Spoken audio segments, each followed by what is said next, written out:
I think this is a time in history where it's not enough to know. This is a time in history to know how. And if you rewind the tape 10 years ago, you know, information was the thing that stimulated thought, stimulated new ideas. And as we learn new things, we make new connections in our brains. So as we begin to add new stitches into that three-dimensional tapestry in our mind, we're beginning to cause our mind to function in new ways. But the key then is to apply it, to personalize it, to do something with it. And 10 years ago, when I got in front of an audience and talked about the application, nobody wanted to step outside that philosophical, theoretical, intellectual realm, right? Because doing something means you're going to have to change something about yourself. Painful. Yeah, you're going to get uncomfortable, right? And I think we're in an age of information. And in an age of information, ignorance is a choice. And because of technology, we have access to so much content. And information creates awareness.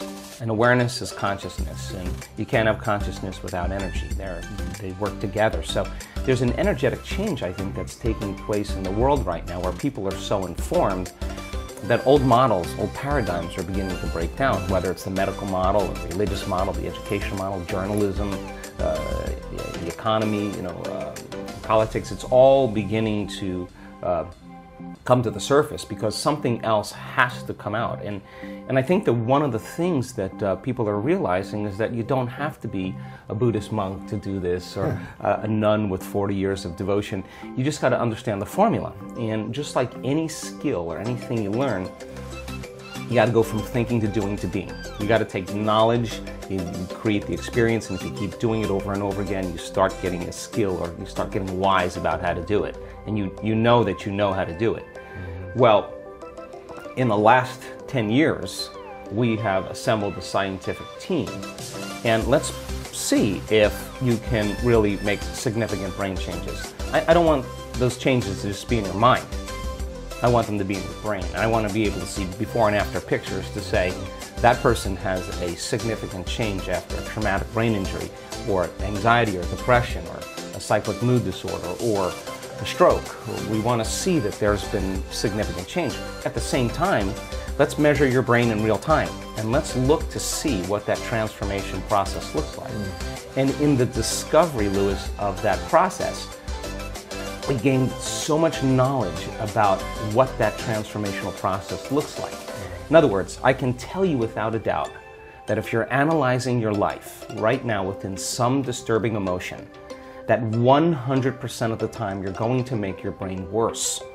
If you think about your life, if you're stuck in an emotion, like you're frustrated, you're angry, you're fearful, resentful, and you're thinking within that emotional state. In other words, you can't think greater than how you feel.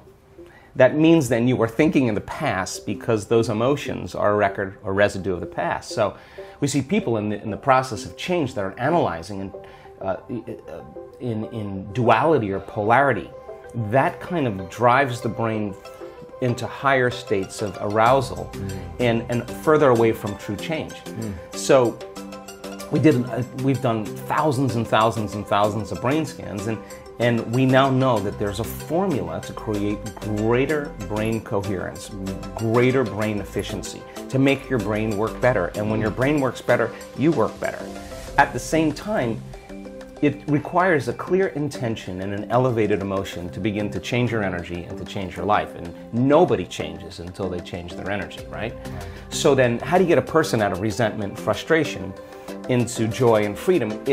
Why would they feel grateful or joyful or free if the experience hasn't happened? So most people are spending the majority of their life waiting for something out there to take away their emptiness or pain or the resentment in here.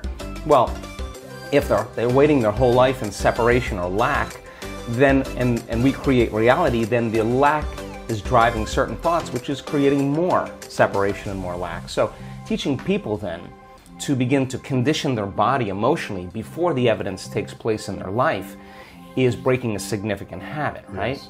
So instead of living by cause and effect, now we're beginning to cause and effect. So the moment you start feeling whole and grateful, we now know your healing will begin at that moment. Yes. The moment you start feeling worthy and abundant, your wealth is coming. You know, you're generating a certain amount of energy, a certain amount of wealth.